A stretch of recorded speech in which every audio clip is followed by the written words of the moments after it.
Hey everyone, Daiken here, and finally the dev's new big update for Astral Chronicles has begun to roll out their content, so let's jump right in it and see what they have to offer. First off, when you start the game, you will see a new cool promotional trailer for this update that I mentioned in my previous video.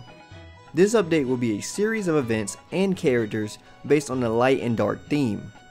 We will also have a new mechanic called treaty boosts, which allows boosts to allies with the same treaty like Supreme Council or Abyss. We will also be getting new light weapons, which is much appreciated. I would love to see some dark weapons, hopefully as well, considering the theme. The next big part of the update is a revamp to the AI system. You can now toggle who you wish to follow you when you set the commands. This allows for easier, strategic moves around the field to set up your positioning. The Tether Range, in which they call it, has been increased so the melee MC can be further away from the range allies without having them follow so close. This can be great for warriors who use other skills besides the flying sword, and of course guardians who want to keep aggro away from the party so they don't hit them with mechanics. This also allows for range allies AI to be better as they try to stay away at a distance now. So pretty helpful for preventing suicide units. Crusade bosses will also have the treaty boost system applied, so you will gain higher bonuses, for example, for each Supreme Council member in your party, if that's one of the conditions for that week. Also, for people who have inactive leaders, the role will switch to the Vice Leader or the next highest eligible member automatically after 7 days of them not being active. So if you're the guild leader, make sure you log in at least before the 7 days to avoid that situation. Next up is a small rebalancing of certain things, and not all of it is for the best, unfortunately. First off, dungeons will have higher drop rates for the first 3 entries and double points for the score event. They also made the fishing a bit less difficult for those who still do manual fishing.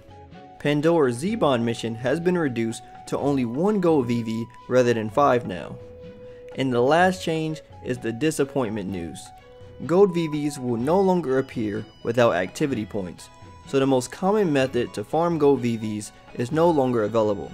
I was going to make a video on this method actually this week, but I see it is no longer available to use. It is now RNG during when you have activity points. Some bug fixes were done as well, where some attack animations for MC were different durations between the genders, which is a bit weird, and one other bug involving the scholar remains cooldowns.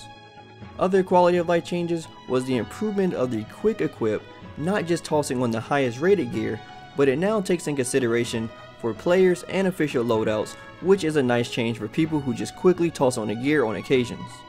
Also, we now have up to 10 party formation slots, which is a fantastic change for me as I like to have multiple teams, especially for mastery item bonuses when doing the dailies, along with my main team and event teams. So just overall a nice change that I'm very pleased came to the game. Also, quests that makes you give cosmic coins now give you cosmic coins back as a reward, which was never a big concern to me, but hey, it's something, so can't complain about that there. And the newly added Super Crown, which, considering the Mario Bowsette meme now, is an interesting name choice to me, but players can now switch between genders. I know a lot of players that want to switch their gender for some of their outfits, and now you'll be able to do so with this new item in the Mario store. Also added was the change that skins can now be set as avatars, which is a fantastic change. Another big disappointment now becoming better. However, unless I'm mistaken, I don't see a way for the MC to do it, so hopefully it will be updated in the future, along with the MC base outfit changing to the SSR version too, please. And the last written change was for the 7-day event, which is for new players to obtain rewards and get a chance to obtain Kamiko. Cosmic tickets were given out to all the players in effect of it as a compensation, and it seems that they made it a bit harder unfortunately, but it doesn't seem impossible to achieve. Some more subtle changes that I found outside of the patch notes just by digging around are the change to some of the UI elements, like the red circles for some of the new are darker in color.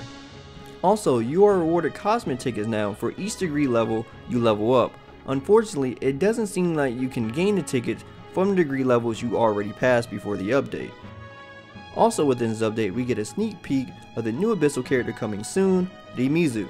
I will make a review on if she's worth it later, but I will take some time with this as she's the first character I see to be using the new treaty boost mechanic. In the UI for parties, you can now see what level of their mastery grid a character is on by the plus whatever number they are. Icons for gear have also been updated to look more distinct than their predecessors, which is very appealing. And lastly, there are some new skins for some units, like the Twin Sister Party Invitation for Allure and the Gravity Rush for Newton. I don't know all the new skins, but I'm sure there are a few for some other units that were also added into the game. Anyway, that's all I have for you all in this video. What do you all think about the new update and the future of Astral Chronicles? Let me know down in the comments below. As always, if you liked anything I had to say, drop me a like, I greatly appreciate it. And if you want to hear more from me, follow me on my socials. Also, don't forget to subscribe and turn on notifications so you know when the next video goes live. As always, my name is Daiken, and I'll see you next time. Signing out.